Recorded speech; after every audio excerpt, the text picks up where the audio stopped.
Thank you for listening to the Business Blast podcast. So for all my listeners out there that have been wanting to do your own podcast, I'd like to introduce to you Anchor. Anchor is a one-stop shop for recording, hosting, distributing, and monetizing your podcast. So before I found Anchor, I had never actually done a podcast because all the research that I had gathered made it seem very complex. Then I found Anchor, and Anchor makes podcasting extremely simple. So if you want to do your own podcast, go to anchor.fm/start. I can't wait to hear your podcast.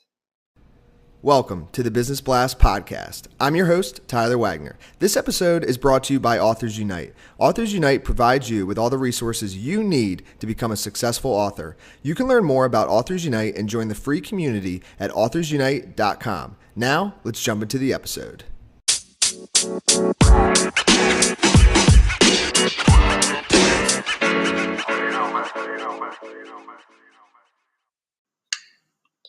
All right, everyone, welcome back to another episode of the Business Blast podcast. I'm your host, Tyler Wagner. Today, I have Katherine Miller with us. She is an award-winning resume writer and coach specializing in career and relationship growth, teaching people how to secure high-quality positions and romantic partners. So welcome to the show, Katherine. Hi, thank you for having me. Of course. Thanks for joining us. Really appreciate it. We'll dive into the first one. The first question I have for you, Katherine, is what is the best story from your life that has an underlying valuable message? Oh, I think one of the best stories from my life, at least, that catalyzed growth in myself was that I moved down here after a divorce. I moved from Fort Bragg, and my father is an engineer, and my background is in psychology.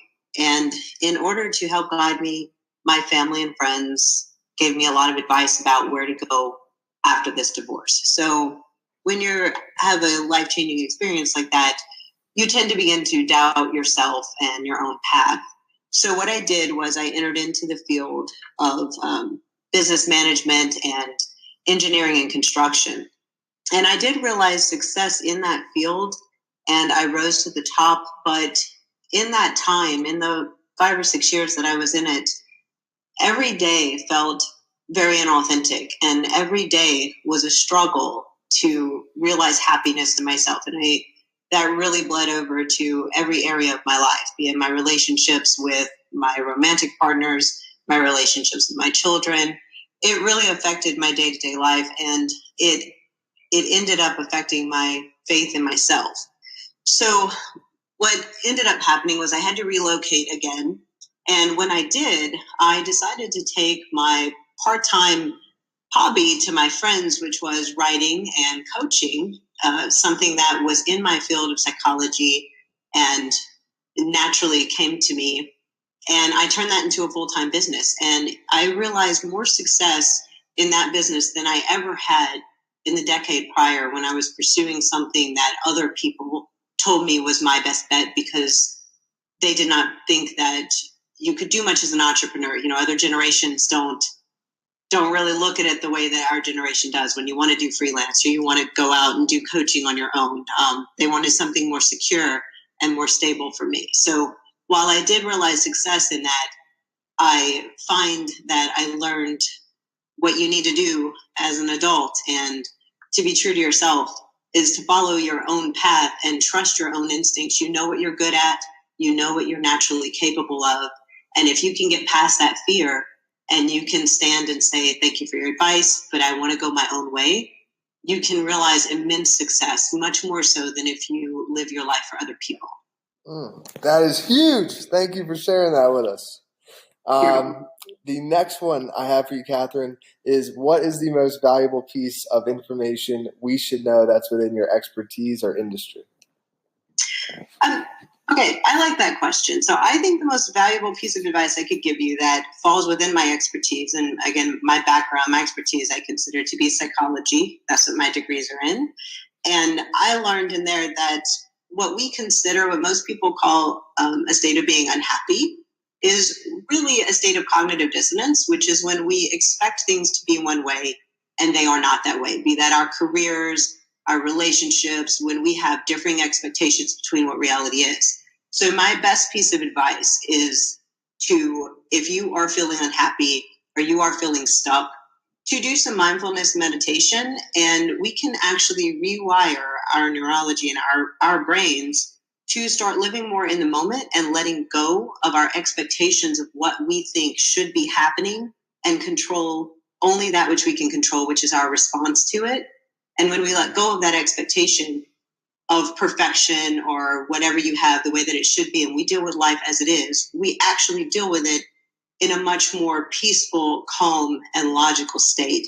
And that just kind of cascades down into every other area of your life. Mm. And what is your best piece of overall business advice, so not necessarily industry specific?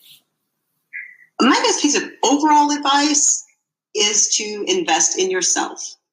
I wish that I had invested in myself more than I invested in other people and their lives. I wish that, looking back, I had taken the opportunities to spend my money and my time in investing not only in my education, but in furthering my skill sets and furthering my social graces and my network. So if you invest in yourself, that is the best investment you will make. It will come back to you over and over again in your life, both in business and your personal life. And if you could give your younger self one piece of advice, it might tie in, what would that be? It does tie in. If I could give my younger self advice, it would be to believe in your own ability to do what you know you can do. There's a lot of fear when we're young, and it takes a lot of courage to break away from our friends and family's advice and follow our own path that we know deep inside is right for us. And I would tell my younger self to trust that and just go that path, because it's going to work out okay. And you kind of touched on this earlier, but maybe you want to go a little deeper. In your opinion, what is the key to happiness? In my opinion, the key to happiness actually comes from a song that I loved, and my dad used to listen to, an old Kenny Rogers song, a country song that involved knowing when to fold them and knowing when to hold them, and it talked about a poker game. But I really think that the key to happiness is knowing when to pursue in the course that you're on, even when it's difficult, and when to quit that course and follow a different path. Knowing when your environment is toxic, or knowing when persistence and tenacity has become too much and you're just making yourself miserable and everybody else around you miserable. So you need to know when to call it quits and when to go a different direction that will ultimately result in your happiness. And what is the best book that you've read, and what was the number one thing you learned from that? The best book that I have ever read was called Hardwiring Happiness. And the number one thing that I learned from it is that our brains have quite a bit of plasticity, and we can indeed learn to control those intrusive thoughts that come in, and our outlook on the world is to some degree hardwired into us. But we also have the ability to do mindfulness meditation and different brain exercises that will help mold us and our perception of the world to increase our happiness and put more logic into our reactions to our circumstances. And that gives us more control over our lives. And what is your favorite quote and why? My favorite quote is, "Courage is not the absence of fear, it is acting in spite of it." That is my favorite quote. And I believe that fear holds people back from success very often. Fear of disappointing others, fear of being successful and possibly losing that down the road, and that devastating sadness.